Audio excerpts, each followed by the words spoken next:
Yeah. The, Yeah, baby. tune up. Welcome to Keep Your Head Up Hockey. I'm your host, Jamie, and thanks so much for tuning in to another pregame show. Man, the Leafs are on a roll. They're playing well, and you gotta love it, man, especially against a team like Florida. You know, we win the Battle of Ontario, we beat Ottawa, move on, and who we got to face off? One of our arch rivals of late, the Florida Panthers. And now we're up 2-0, and the boys are bound. They're Florida bound, jumping on a plane and going for game 3 and 4. What do you think about that, J Dog? What's your thoughts, buddy? Well, like we were discussing earlier, I think Wall gets a lot of credit. I mean, he's stepping in. He hasn't played much. I just find it weird that every goal that gets scored on him is like he's awkward as heck. It looks like I don't know. He looks like a monkey humping a football when the goals get scored on him, and then he saves the ones that shouldn't be saved. It's ridiculous. That one, especially that toe save off the skate, like with I don't know, there was only like a minute or two left. I huh, like you just didn't think that he'd making that save, and and then yet the goals that he gets scored on him are ones he probably should have. It's a weird dynamic he has, but you know what? Hey, whatever works. I don't care. I'll take the win. Yeah, Wall comes in and just like last year, comes in, fills the void. Sillers gets hurt, comes in, 2 wins, 2-0, goals against 4.01 and save percentage 875. Like, not too shabby for a guy that hadn't played in 16 games. Like, it's not easy to just like, oh gosh, I'm gonna go and play playoff hockey at the highest level. It's not easy, and I think he's done a pretty darn good job. And Wonderwall, wonderful, and I hope that he keeps it up, man. Leafs win 4-3, and Marner gets the goal. The new birthday, the new father just had a baby, and Yeah, birthday too. apparently his wife stepped to the plate and has been doing most of the baby stuff and letting him get some sleep, which is great. But nice to see Marner get a goal too, especially at this stage in his life, like with all that excitement and everything going on, Jay. Like that's got to be a great feeling for him to also get a winner. Well, it was his birthday apparently as well. So like, it's a pretty busy week having kids and well, I know it's not like him having the birth, but he's still going to be there for her. And I who knows? Maybe they're lucky. Maybe the baby sleeps. But it's still different. You know what I mean? It's a lot of excitement. Like that's an adrenaline dump. You get an adrenaline dump after you have a game, and he's had a couple games in the last week, and the baby, and the birthday. Busy time, busy time. Yeah, we gotta love it. Local boy steps up, and he hasn't, in past playoffs. Marner hasn't been there, but here he's showing up at a major part of his life, and then also a major part of the Leafs playoff life as well, giving them a 2-0 lead heading to Florida. And the fans, they didn't even want us in last year. They didn't even want us to come. They weren't selling us tickets. I guarantee you, the Leafs fans will be there in droids. What do you think about the Leafs fans going to Florida and the presence at the arena tonight? Wow, there's gonna be Leaf fans there. You know there is half the freaking Florida is Canadian, so there's gonna be no stopping it. There's gonna be lots of Leaf fans there. They may I don't know with the rules that they have. I think it's absolutely ridiculous. If somebody's willing to pay to go see a game, doesn't matter if it's a home barn or not. You're paying the ticket. You can wear whatever the hell you want. To me, it's against your your civil rights to be able to be stopped from doing anything like that. It's once you become a corporation, it's now open to the public. So actual laws should not be allowed. Like there should be nothing stopping people from going to those games and wearing your Leaf jersey or whatever. There's no rights to that whatsoever. So anyway, I don't really care. Point being, as much as I think right now, obviously all the pressure's on Florida, and I think that if the Leafs just keep playing the way that they've been playing, Again, though, they need to play a full 60 minutes of hockey because Florida is going to be coming in droves. They're going to be physical. There's going to be some fights. I guarantee you this game is going to be the worst game of the year for Toronto Maple Leafs. I don't mean the worst game that they play as far as how they play. I mean it'll be the most physical, the most grueling, the most cantankerous team they've ever played against. This will be the test. And, as long as they don't get routed, I think that's fine. In the same token, sometimes when a team routes another team, they get that cockiness about them. Well, we can beat them all the time now. Well, sometimes the other team just needs a break. You won 2, they fought hard. So we'll see what happens. I think it's not very often that Paul Maurice gets out coached. I have to say that game I think was a coaching win. There was a lot of like the team played fairly well, but I think that the coach did very well as far as matchups were concerned. There was only one time where he didn't get the matchup he wanted, and that was fourth line against their best. And it almost cost them, but it didn't. So it's good. They got a change in before that happened, before anything happened. But still, I think it was really good coaching on Berube's part. Well, yeah, 7-game series for a reason, and home advantage for the Leafs. And now they go to Florida's barn, where it was a tough barn to play in 2 years ago when we played them in the playoffs. So won't expect anything less from the Florida Panthers and what they're going to bring. 80 hits in last night's game. 80 hits, 41 for the Leafs, 39 for Florida. Obviously, we're definitely banging in the crashing, and it's been a rough series so far. 0 fights yet so far. I don't think there has been really an opportunity arise for that to happen. But I tell you right now, if they touch wall again, or wall period, there will be a fight. Wanted to bring up Pacioretty, man. We've been talking about it on the show, and what a game he's had and an impact since he's come in Ottawa. He's got 2 goals, 4 assists. The age and experience that he has. He's bringing it to the table. He's bringing his game. He's playing with the big boys. He's keeping up. He's almost one of the best players on the ice sometimes. Just the way that he picks his spots, gets open, and makes those hits, and puts his body on the line to make that pass. What are your thoughts on Pacioretty's play last night and what he's been bringing to the Leafs? Well, as you know, I stated at the start of the first series that he's going to be one of the difference makers in this game, in this series, not just the series, but in their playoff run. He's got to play well and play cantankerous and play mean and physical. He's leading the league in hits in the playoffs. I told you he'd be physical. I told you he'd be a definite asset to have. People were saying that he was going to be too old, can't skate, didn't have it in him anymore. I think he's got his child, as he said, I guess before a game, I don't know if it was last game or the game before, but he said he's playing for his kids now. His kids are old enough and they actually enjoy him playing.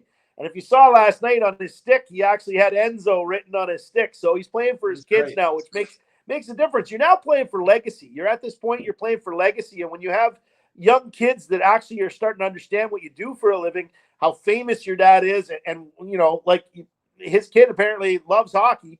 So I think 2 or 3 kids, I don't know what he's got, 2, 3, or 4, whatever. Apparently they all love hockey. So, you're not just playing for you and your wife anymore. You're not just playing for finance. You're playing for legacy. And when that happens, you look at Marc-Andre Fleury. He probably could have retired 3 or 4 years ago. And as far as I'm concerned, he could still be playing. But he stuck on because, same thing, legacy. It was, he wasn't making shitloads of money. He could have probably still made more, but he didn't. He did it for the love of the game, and that's what Pacioretty's doing. He's at league minimum, which is absolute joke. He's probably worth, I think I'd be giving him 3 or 4 million, but if he's willing to play, at that level, for that price, you can't help but have a discussion with him for next year. I mean, the way he's playing, and if they get past Florida, he's a big reason for it already in the first 2 games. So he keeps playing the way he is with that physical contact. The passing obviously has been fantastic. You know, he can score two. That he scored 2 and 1 goal, 2 goals and 1 there the other last night, which I thought was awesome. You know, like he let him know. That's He did, almost. yeah. I think that was a little accent on the Senators slap shot in the open net type thing. Like, I mean, he was sure it went in the first time, but he made sure it was in. Fired it again. Yeah. No, Just and gotta who's love going that. to do something to him? Nobody. No, he's a big dude, man. He's 6'4" and 240 or something. Nobody's going to mess with him. He can handle himself too. Well, the goalie match has been crazy. You know, 3 goaltenders. We've got Stolars, and then now Wall stepping in, but also Bobrovsky. I wanted to bring up his numbers so far at 2.90 goals against average, as well as a save percentage of 876 with 4 wins and 1 shutout. Not the numbers that I thought that he would bring to this series or has brought previously. He's I don't know. The Leafs are shooting higher on him, I think, Jay, and I think that's been paying off. I think that he's weak on his glove side, and I think the Leafs have noticed that, and they're kind of taking advantage of that. What are your thoughts on the goalie matchups so far and Bobrovsky? Well, I think first of all, you got to start with the team in front of you. This year, they're a little bit more offensive minded. I think that I don't know that the goals are much different, but if you look at the way they play the game, they're not as defensive minded as they used to be. Now, I'm not taking anything away from their game. Their game's been actually fantastic. Like, you know, defensively, they come at you in waves. They don't give you any time. You know, there's always pressure on the guy with the puck, and they don't leave guys alone. That very rarely do they leave guys alone. But their amount of time in their own zone this year seems, in the playoffs especially, seems to be a lot more than it was last year. If you watched any of the games last year, a lot of the game took place in the other end or at center ice. It wasn't in their end very much. Bobrovsky made super timely saves, obviously, but they were so good at getting the puck out of their own end so quickly. They didn't spend as much time in their own zone. This year, they're spending a lot more time in their own zone. Bobrovsky's getting more shots on him, more quality shots on him. They're not stopping the puck defensively like they used to. Like, you know, you look at the Leafs, Tanev stopping everything. You know, McCabe stopping everything. Like even the second, like Riley's even blocking shots this year. Defensively, as far as the Leafs are concerned, even their forwards are blocking shots a lot more than they. As far as going back to when Wendell and Dougie were playing, you know, like that. It's way better than it's been in 25 years. So when they're not used to scoring as much as they are, and as much as they normally are, and they're spending more time in their own zone, I think a lot more pressure is put on Bob, and Bob's not living up to it as much as he did last year. And you know, it's hard to repeat, man. It's not easy. So you know, I'm not taking anything away from their game. You know, they're an amazing team. You know, and there's probably 7 guys on that team that I would take and trade for some of the guys on our team. You know what I mean? Like, I would. I mean, that's just quality hockey players that are willing to sacrifice. And we're still waiting to see that from the Leafs, from a lot of the players. But I will say this, that, you know, Marner and Matthews are not the same as they were last year. Matthews hasn't scored yet, but he's playing much better defensively. He's actually getting in front of shots. And, you know, and Bob's just not getting the free time like he had last year. Oh, but you know, Bobrovsky's got it in tough so far. Leafs lead 2-0 going to Florida, where they're going to take on the Panthers at home for the first time in the series. Friday, 7 p.m. Eastern, Game 3. Let's talk about Willie. You know, Willie Styles all of a sudden just heats up, and now he's on fire, and he can't be stopped. Like, this guy's coming out of nowhere. Yeah, he's done it the last couple of years, but I felt like he was lacking at the start of the playoffs, and maybe he needed something to get himself into it. But boy, oh boy, is he on fire. 6 goals, 7 assists, and leads the team with 13 points. What are your thoughts on Styles? Well, you know, he's just like the team. He just scores in bunches. You know, like when he gets on it, he gets on it. And what a time to come alive, you know. But let's face it, he 40 goals this year. You know, like he wasn't ever off of it, really. I mean, you're scoring pretty much every second game, And then on top of that, but again, there was lots of times where he went like 7 or 8 games without anything, but he'll score 3, and then score 3 or 2 or whatever, and multiple goal games, and he seems to be doing it again. He's still lacking defensively, and a lot of people are like, oh my God, he's got all these points. Okay, well, you know what? What is he though? Is he even? Is he even? Is that because I think that's pretty much what he is. He's even or +1, something like that. In the playoffs, he's not up by many. He might be +5 at the most. But like when you see how many goals they've had scored on them, 2 per game, pretty much. Yeah, he's even. Yeah, that's what I was thinking. And so if you're even and you're scoring that many goals, that's telling you something. You're lacking defensively. So he's not the player. He's not the complete player. He definitely needs to work on his defense. And the thing is, if you can score 4 or 5 goals in a series, that's helping the team, obviously. And he's been playing well on when it's 5-on-5. Obviously, he's not out there very often for penalty kills. But I wouldn't put him out there the way he is. However, there's always that chance, just because he can skate like he can skate, he can blow the doors off of anybody getting to the other end. He gets that one step, he's gone. But it's just, I'm finding that he's not playing physical. He's not finishing his checks. And if he does finish a check, it's untimely. It's like where he could have just taken the puck instead. He's not thinking. He's an odd situation, that guy. I don't know what to say. Other than he's just one of the most prolific goal scorers in the NHL, and you know what? Keep doing what you're doing, I guess. He reminds me of Rick Nash when Rick was kind of in his prime. Like he'd go full speed when he had the puck all the way down the ice to take a shot on that. But if he had to skate back at all, he was just dogging it. That's how I thought Rick Nash played his whole career. Was never a big fan. Hence why I'm not a huge Willie fan. But thanks for the goals, Willie, and the timely ones, because boy, oh boy, are you on fire. I'm not going to take it away from you, buddy. Boy, oh boy, man. Keep it up. Loving the urgency. Finally, it's like we snapped out of it in game 5, game 6 of last series, Jay. Like, this is the team that we love to watch, is when we're electric like this, when we're on fire, when we're playing well. The one thing I'm thinking is going to kill us, though, in this series is not playing 3 solid periods of hockey. I really felt, Jay, like we were going to lose the game last night.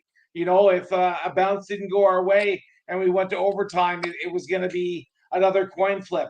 What do you say to a dressing room after a couple of performances like this where you do come out on top, Jay, but you lose that momentum in the third period? How do you coach to that? Well, for me, especially in a series, I like to, the games that you play really well, that's when you discuss the things that you didn't do well, like the game before. You knew you won, so you don't have to be hard on them. You just have to bring up the things that, like you're not taking away from the win, but you just say, listen, boys, you know what? That was a tight one. We played, reasonably well for 40, 45 minutes of the game. There was 15 minutes of the game where we were lacking hugely. However, you also have to realize 16 teams made the playoffs. They're the best 16 teams in the league. There's now down to 8. So you're playing one of the best 8 teams in the league, prior Stanley Cup champion from the year before. You're not going to win every game likely against these guys. You're not going to win every period against these guys. You are going to have lapses. They are the best team, I think, right? Like physically, they're the best team. Defensively, they're the best team, and they've got one of the top 3 best goaltenders. So it's not like you're going to get out unscathed in every game, but you gotta button down on the things that you're not doing very good at there, and you just have guys realize these guys are professionals. They understand, and you just can't rip them a new one all the time. But there is a time, Mid-game's a great time to do it, because there's nothing better than ripping a fucking professional athlete in front of friggin' 10 to 20,000 fans, and they know that you're getting it because you fucked the dog, and didn't do you missed your assignment, right? So it's embarrassment is one of the worst things, or the best things. It's one of the worst things for your ego, but definitely one of the best things for to light a fire under your arse to make sure you don't do it again. All right. Well, the boys are Florida bound for round 2, game 3. And that's going to be a Friday night party. Getting pumped up, a Friday night game, Jay. I say the boys are going to be absolutely pumped. That brings us to our game predictions and keys for success. Let's start with keys for success. Jay, man, I got to say, that third period, I don't think they're going to win the hockey game period in game 3 if they don't play 3 periods. So I'm going to say they're playing 3 solid periods, man. If they don't slow down, they're gonna let them run over them. I think Florida is great at home. We've seen that in the past, and I think that they're gonna bring it. They're gonna bring their A game. Jay, what's your keys for success for game 3? Well, first of all, starting from the goalie's got to play his best game. If Stolarz is in net, he's coming back from something. However, he's got a chip on his shoulder. He's got a lot to prove. He wants to beat these guys. He's got a 2-0 lead already going into the next, so there's no pressure on him. Both these guys, you're expected you're going to lose a game, but could you imagine going up 3-0? Like that would be against these guys. People wouldn't even believe it. So he's got something. Both of them, both goalies need to play their best game this game, as far as I'm concerned. Secondly, moving out from there, everybody's got to collapse down. The pressure that Florida puts on the, when we've got offensive zone pressure, you have to collapse down. You can't get running around. Anytime that they got scored on, or it was not necessarily all the best shots that went in. I mean, they got lucky on a couple of them. They weren't great shots. However, they still had the opportunities. You got to collapse down in front of the net and make sure that Wall is protected as much as possible. I mean, I still don't think his confidence is 100%, but even with Stolarz, you still need to block shots. This is the time you got to sacrifice. This game especially is where you're going to have to sacrifice. There's going to be a lot of bruises and a lot of injuries. Maybe not injured, but definitely hurting. And then from there on out, you got to make sure. Last night's game, I'll say this: Benoit played his worst game that I've seen in a long time. 7 times last night, he didn't clear the puck. We had an opportunity to clear the puck. Gave it away 3 times directly to opposing team. And, you can't do that. And he iced the puck, I don't know, 2 or 3 times last night, when all he had to do was just flip it up in the air and let it drop around center. And that was it. It was easy clearing. And it created a lot of opportunities. So you got to eliminate these opportunities that you're causing yourself by giving the puck away. You got to get that first pass. I know these guys are hard to play against because they come in waves, which is exactly how Toronto played. They came in waves in the first game, especially. They're going to do the same thing. It's not new. You know what's coming, but you got to make sure that the biggest thing that I saw was the defender, our centers and our forwards were not anywhere near the half board. They were almost out to the top of the circle, but at the boards. You know what I mean? Like, that's too far. That defenseman can step in on you, and that happened at least 7 or 8 times last night. And I stopped counting at 6 because I was getting so frustrated. And they just step inside him and take the puck, or they stop it from coming out. 2 guys jam up the guy that's trying to, the winger or the centerman that's got trying to get the puck, and it just, they keep the puck in. And so you got to get the puck out of your own zone more than anything. Be able to get out fast and make sure that there's no opportunities, or as little as opportunities as possible, for them to stay in your zone. Keep the puck out of your own zone. That's probably the best things I can say. Forgot to mention, Jay, about clearing the net too. I really think that the Leafs are still lacking on that, and especially not with Stolarz in net. Now we've got Wall. That's even more important. I felt like a couple chances last night that almost went in could have definitely been potted by Florida because of the traffic in front of the net and Wall just not being able to see the puck.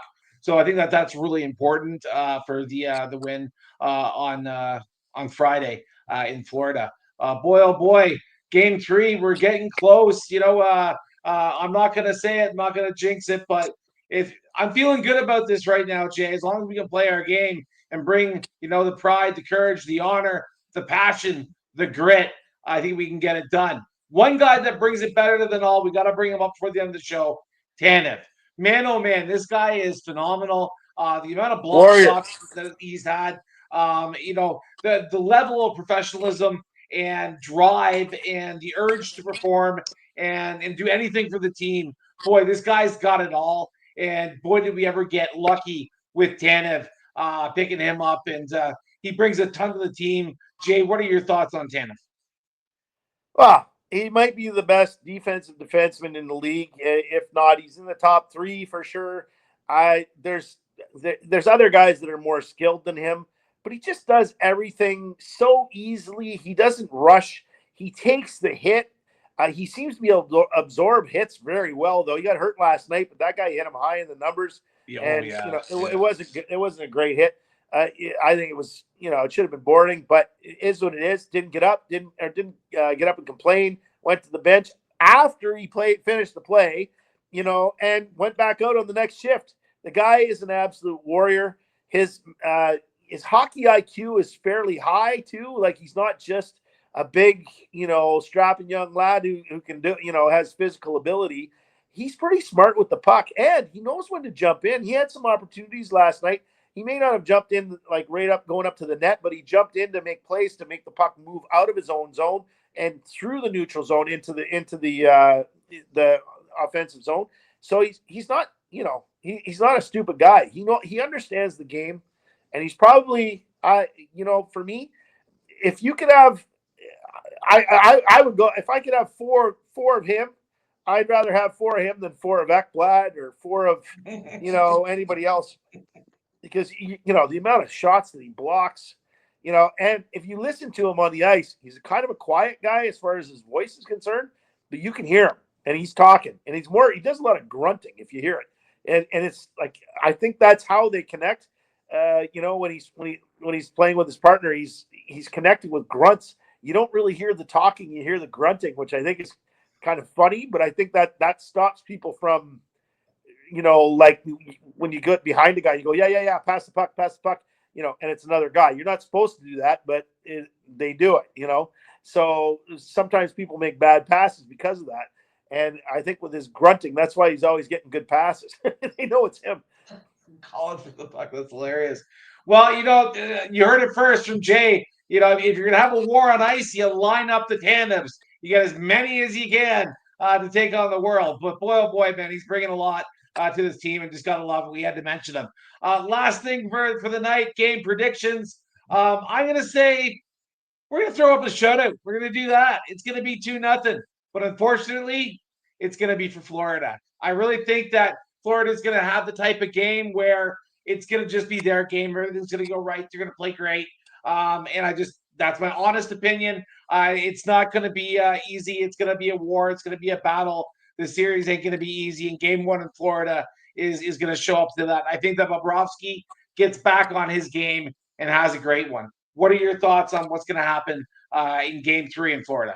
Well, I actually dreamt about this last night, so I'm going to go with my dream, and it's going to be 5-4, but the dream went through twice, and whoever, I don't know why, I don't normally dream, so it's really weird, first of all.